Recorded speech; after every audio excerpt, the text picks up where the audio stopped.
ರಾಜ್ಯಪಾಲರಿಗೆ ಈಗಾಗಲೇ ಸರ್ಕಾರ ಅಂದರೆ ಸಂಪುಟ ಸಭೆ ತಯಾರು ಮಾಡಿರುವಂಥ ಭಾಷಣವನ್ನು ಅವರಿಗೆ ತಲುಪಿಸುವಂಥ ಕೆಲಸವನ್ನು ಮಾಡಿ ಅವರ ಭಾಷಣವನ್ನು ಜಂಟಿ ಅಧಿವೇಶನದಲ್ಲಿ ಓದಬೇಕು ಅಂತ ಹೇಳುವಂಥ ಸಾಂವಿಧಾನಿಕವಾದಂಥ ನಿರೀಕ್ಷೆ ಏನಿದೆ ಅದನ್ನು ಈಗಾಗಲೇ ಸರ್ಕಾರ ವ್ಯಕ್ತಪಡಿಸಿರುತ್ತದೆ. ಮಾನ್ಯ ರಾಜ್ಯಪಾಲರು ಕೆಲವು ವಿಚಾರಗಳಲ್ಲಿ ತಮ್ಮದೇ ಆದಂಥ ಆಕ್ಷೇಪಣೆಯನ್ನು ವ್ಯಕ್ತಪಡಿಸಿದ್ದಾರೆ. ಆದರೆ ಆ ಆಕ್ಷೇಪಣೆಗಳಂತೆ ನಾವು ನಿರ್ಧಾರವನ್ನು ತಗೋಬೇಕು ಅಂತೇಳಿ ಆ ನಿರ್ಧಾರ ಏನಿದೆ ಆ ನಿರ್ಧಾರವನ್ನು ಮಾನ್ಯ ರಾಜ್ಯಪಾಲರಿಗೆ ಮಾನ್ಯ ಕಾನೂನು ಸಚಿವರ ಮೂಲಕ ಅವರ ನೇತೃತ್ವದಲ್ಲಿ ನಾನು ಮತ್ತು ಅಡ್ವೊಕೇಟ್ ಜನರಲ್ ಸೇರಿ ಅವರಿಗೆ ತಿಳಿಸುವಂಥ ಕೆಲಸವನ್ನು ಮಾಡಿದ್ದೇವೆ. ಕೆಲವು ವಿಚಾರಗಳನ್ನು ಬದಲಾಯಿಸಬೇಕಾದ್ರೆ ಕೆಲವು ಭಾಷೆ ಬಳಕೆ ಇರ್ಬೋದು, ಕೆಲವು ನಾವು ವ್ಯಕ್ತಪಡಿಸಿರುವಂಥ ಭಾವನೆಗಳನ್ನು ಬೇಕಾದ್ರೆ ತಿದ್ದಬೇಕಾದ್ರೆ ನಾವು ತಿದ್ದಕ್ಕೆ ತಯಾರಾಗಿದ್ವಿ, ಅದನ್ನು ಸರಿಪಡಿಸೋಕ್ಕೆ ತಯಾರಾಗಿದ್ವಿ. ಆದರೆ ಸರ್ಕಾರದ ಆಶಯಗಳು ನಿಲುವುಗಳನ್ನೇ ಕೈಬಿಡಿ ಅಂತ ಹೇಳಿದ್ರೆ ಅದು ಸರಿಯಲ್ಲ ಮತ್ತು ಅದು ಸಂವಿಧಾನಿಕವಾಗಿ ಅದನ್ನ ಅವರಿಗೆ ತಿಳಿಸಿದ್ದೀವಿ. ಅವರು ಅವರ ಅಭಿಪ್ರಾಯ ವ್ಯಕ್ತಪಡಿಸಿದ್ದಾರೆ. ನಂತರ ಈ ನಿರ್ಧಾರಗಳು ನಿಲುವುಗಳು ಏನಿದೆ ಅದು ಮುಖ್ಯಮಂತ್ರಿಗಳ ಜೊತೆ ಚರ್ಚೆ ಮಾಡಿಯೇ ತಗೋಬೇಕು. ಅದರಿಂದ ಮುಖ್ಯಮಂತ್ರಿಗಳನ್ನ ಈಗ ಇನ್ನೊಂದು ಅರ್ಧ ಗಂಟೆಯಲ್ಲಿ ನಾವೆಲ್ಲ ಕೂಡ ಭೇಟಿ ಮಾಡಿ ಅವ್ರೇನು ನಾವು ಚರ್ಚೆಯಿಂದ ಹೊರಬರ್ತದೆ ಅದನ್ನ ಮಾನ್ಯ ರಾಜ್ಯಪಾಲರಿಗೆ ತಿಳಿಸುವಂತ ಕೆಲಸವನ್ನು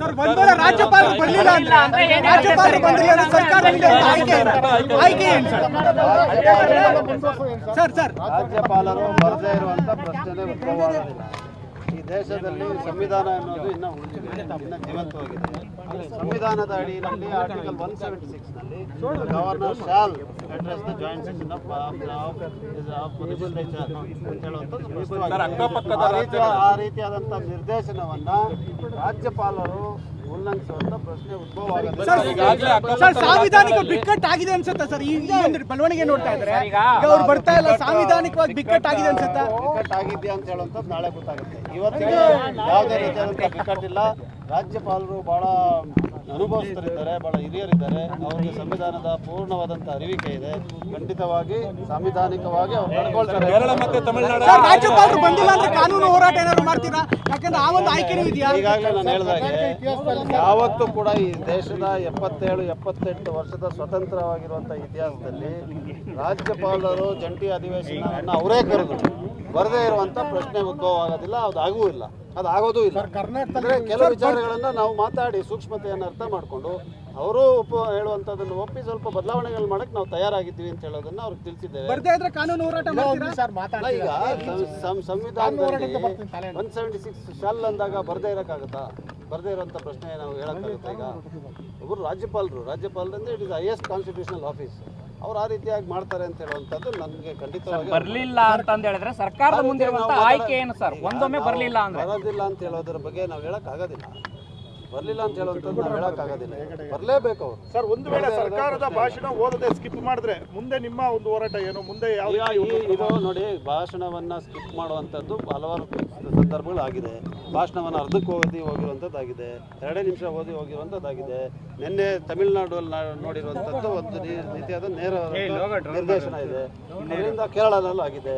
ಅದರಿಂದ ರಾಜ್ಯಪಾಲರು ಓದದೇ ಇರುವಂಥದ್ದೇನು ಹೊಸದಲ್ಲ ಆಗಿರುವಂಥದ್ದಿದೆ. ಆದರೆ ಅದು ಕೂಡ ಒಳ್ಳೆ ಬೆಳವಣಿಗೆ ಅಲ್ಲ. ಅದನ್ನು ಕೂಡ ಅವ್ರು ಮಾಡೋದಿಲ್ಲ.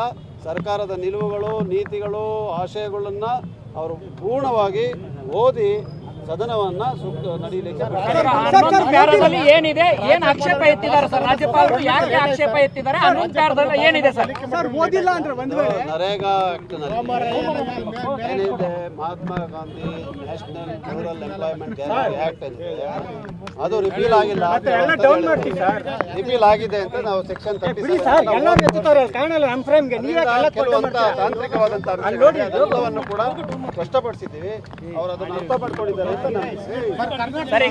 ರಾಜ್ಯಪಾಲರು ಇಂತಹ ಸಂದಿಗ್ಧ ಪರಿಸ್ಥಿತಿಯನ್ನ ನಿರ್ಮಾಣ ಮಾಡಿದ ಇತಿಹಾಸ ಇಲ್ಲ. ಇದು ಯಾಕೆ ರಾಜ್ಯಪಾಲರಿಗೆ ಏನು ಭಾಷಣವನ್ನ ಕೊಡೋದಕ್ಕೆ ಇಲ್ಲ? ಭಾಷಣವನ್ನ ಸಮಯಕ್ಕೆ ಸರಿಯಾಗಿ ನಾವು ಕೊಟ್ಟಿದ್ದೀವಿ. ಭಾಷಣದಲ್ಲಿ ಕೆಲವು ತಿದ್ದುಪಡಿಗಳನ್ನು ಮಾಡಿ ಅಂತ ಕೂಡ ಅವರು ಬರೆದು ನಮ್ಮ ಪತ್ರವನ್ನು ಹಾಕಿದ್ದಾರೆ. ಅದನ್ನು ನಾವು ಮಾಡೋಕ್ಕಾಗೋದಿಲ್ಲ ಅಂತ ನಾವು ನಮ್ಮ ನಿಲುವನ್ನು ವ್ಯಕ್ತಪಡಿಸಲಿಕ್ಕೆ ಬಂದಿದ್ದೀವಿ. ಸಣ್ಣ ಪುಟ್ಟ ಯಾವ್ದಾರಂಥ ತಾಂತ್ರಿಕ ವಿಚಾರಗಳಿದ್ದು ತಿದ್ದುಪಡಿ ಮಾಡಬೇಕಾದ್ರೆ ನಾವು ತಯಾರಿರ್ತೀವಿ. ಮತ್ತೆ ಯಾವ್ದಾರ ಭಾಷಣದಲ್ಲಿ ನಮ್ಮ ರಾಜ್ಯಪಾಲರ ವಿರುದ್ಧವನ್ನೇ ಹೇಳಿದ್ರೆ ಆ ಥರ ಇದ್ರೆ ಅದನ್ನು ಸರಿಪಡಿಸ್ಕೋಬೇಕಾಗುತ್ತೆ. ಅದನ್ನ ಅಂಥದ್ದು ಯಾವುದೂ ಇಲ್ಲ. ಮನ್ರೇಗಾ ಆ್ಯಕ್ಟನ್ನು ರಿಪೀಲ್ ಮಾಡಿಲ್ಲ ಅಂತ ಹೇಳಿದ್ರು, ಅವರು ರಿಪೀಲ್ ಮಾಡಿದ್ದಾರೆ ಅಂತ ಹೇಳೋದನ್ನು ಕೂಡ ತೋರಿಸ್ಕೊಟ್ಟಿದ್ದೀವಿ ಅವರಿಗೆ. ಅದರಿಂದ ಬಹುಶಃ ಅವರಿಂದ ಚರ್ಚೆ ಮಾಡಿ ಅವರು ಕೂಡ ಕಾನೂನು ಸಲಹೆ ಪಡೆದು ಒಳ್ಳೆ ಈಗ ಭಾಷಣದ ಪ್ರತಿಯಲ್ಲಿ ಬದಲಾವಣೆ ಆಗ್ಬೇಕು ಅಂದ್ರೆ ಕ್ಯಾಬಿನೆಟ್ ತೀರ್ಮಾನ ಆಗ್ಬೇಕು ಸರ್. ಕ್ಯಾಬಿನೆಟ್ ಅಲ್ಲಿ ತೀರ್ಮಾನ ಆಗಿ ಅಂತಿಮವಾಗಿ ಇಲ್ಲಿ ಬಂದಿರುತ್ತೆ. ಈಗ ಏನಾದ್ರು ಕ್ಯಾಬಿನೆಟ್ ಅಲ್ಲಿ ತೀರ್ಮಾನ ಆಗುವಂತ ಸಾಧ್ಯತೆ ಇದೆಯಾ ಸರ್? ಇಲ್ಲ, ಕ್ಯಾಬಿನೆಟ್ ನಿಲುವು ಸ್ಪಷ್ಟ.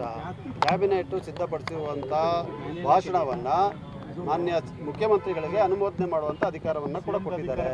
ಮುಖ್ಯಮಂತ್ರಿಗಳು ಅನುಮೋದನೆ ಮಾಡಿ ಕಳಿಸ್ಕೊಟ್ಟಿದ್ದಾರೆ. ಕೆಲವು ಬದಲಾವಣೆಗಳನ್ನು ರಾಜ್ಯಪಾಲರು ಹೇಳಿದ್ದಾರೆ. ಆ ಬದಲಾವಣೆಗೆ ನಾವು ಒಪ್ಪಿಗೆ ಇಲ್ಲ ಅಂತೇಳಿ ನಾವು ಸೂಚಿಸೋದಕ್ಕೋಸ್ಕರ ಬಂದಿದ್ವಿ. ಅದನ್ನು ಚರ್ಚೆ ರಾಜ್ಯಪಾಲರು ಅವ್ರದೇ ಆದಂತಹ ಭಾಷಣವನ್ನ ಹೋದ್ರೆ ಆಗ ಯಾವ ವಿಚಾರದಲ್ಲಿ ಚರ್ಚೆ ಮಾಡಬೇಕಾಗಿದೆ? ಸರ್ಕಾರದ ಮುಂದೆ ಇರೋದು ಆಯ್ಕೆ ಏನು? ರಾಜ್ಯಪಾಲರಿಗೆ ಸ್ವಂತವಾದಂಥ ಡಿಸ್ಕ್ರಿಷನ್ ಇಲ್ಲ ಈ ವಿಚಾರದಲ್ಲಿ. ಅವರು ಸಾಂವಿಧಾನಿಕವಾಗಿ ಸಂಪುಟ ಸಭೆ ಏನು ಹೇಳ್ತದೆ ಅದನ್ನೇ ಮಾಡಬೇಕು. ಅವರೇ ಭಾಷಣ ಓದಂಗಿದೆ ಅಂದ್ರೆ ಸಂಪುಟ ಯಾಕಿದೆ? ಬಟ್ ಸಂಪುಟ ಕೇವಲ ಅಡ್ವೈಸರಿ ಅಲ್ವಾ ಸರ್? ಕಾನ್ಸ್ಟಿಟ್ಯೂಷನ್